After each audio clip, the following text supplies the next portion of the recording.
इस कहानी की शुरुआत होती है एक बहुत ही खूबसूरत गांव से, जिसका नाम था ढोलकपुर। ऊंचे ऊंचे पेड़, हरे भरे पौधे और एक शांत वातावरण। उसी गांव में रहते थे 3 जिगरी दोस्त, राय स्टार, ज्ञान भाई और अज्जू भाई। लेकिन उस हरियाली को किसी की नजर लग चुकी थी। एक लालची इंसान था, पुष्पा। वो दिन रात जंगल के पेड़ों को काटता और उन्हें बेचकर खूब पैसा कमाता। धीरे धीरे पुष्पा बहुत अमीर बन गया, लेकिन साथ ही साथ पूरा जंगल भी खत्म हो गया। ढोलकपुर का हरा भरा जंगल अब एक सूनी बंजर जमीन में बदल चुका था। एक रात आसमान से अचानक एक सफेद रंग का विशाल पेड़ जमीन पर उतरा, मानो भगवान ने खुद भेजा हो। तभी एक रहस्यमयी आवाज गूंजी, tung tung tung tung सहूर।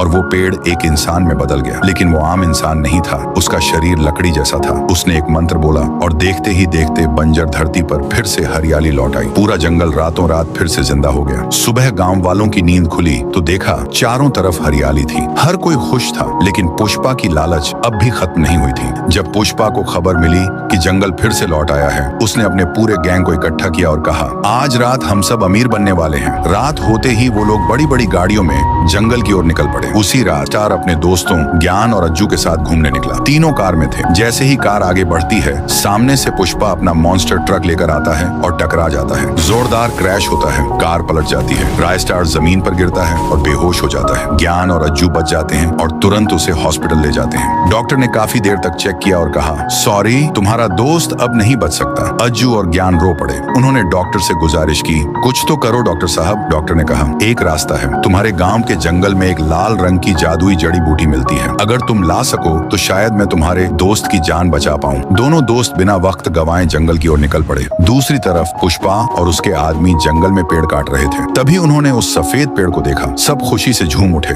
अब तो करोड़पति बनेंगे। लेकिन तभी जमीन हिलने लगी, आसमान गूंजने लगा और वह पेड़ एक रहस्यमयी लकड़ी के प्राणी में बदल गया। उस प्राणी ने मंत्र बोला और देखते ही देखते पुष्पा और उसके सारे आदमी पेड़ों में बदल गए। उसी वक्त अज्जू और ज्ञान जड़ी बूटियां ढूंढ रहे थे और उन्होंने ये सब अपनी आंखों से देखा। ज्ञान बोला, जल्दी भागो, ये हमें भी नहीं छोड़ेगा। जैसे ही दोनों पीछे मुड़े, वहाँ वो लकड़ी का भयानक प्राणी खड़ा था। ज्ञान समझ गया कि अब कोई बचने वाला नहीं। उसने आजू से कहा, तू भाग, मैं इसे रोकता हूँ। ज्ञान उस पर टूट पड़ा, लेकिन वो प्राणी उस पर भी जादू कर देता है और ज्ञान भी एक पेड़ में बदल जाता है। आजू जैसे तैसे भागकर अस्पताल पहुंचा और डॉक्टर को जड़ी बूटी दे दी। डॉक्टर तुरंत राय स्टार का ऑपरेशन शुरू करता है और सुबह तक राय स्टार ठीक हो जाता है। जैसे ही राय स्टार होश में आता है, वो देखता है आजू अकेला बैठा है। वो पूछता है, ज्ञान भाई कहाँ है? आजू रोते हुए सारी बात बता देता है। राय स्टार कहता है, जिस दोस्त ने मेरी जान बचाने के लिए अपनी जान दे दी, मैं उसे हर हाल में बचाऊंगा। क्या राय स्टार और अज्जू टुंग टुंग सहूर को हरा पाएंगे? पार्ट 2 चाहिए तो इस वीडियो पर 1 लाख लाइक्स करवा दो।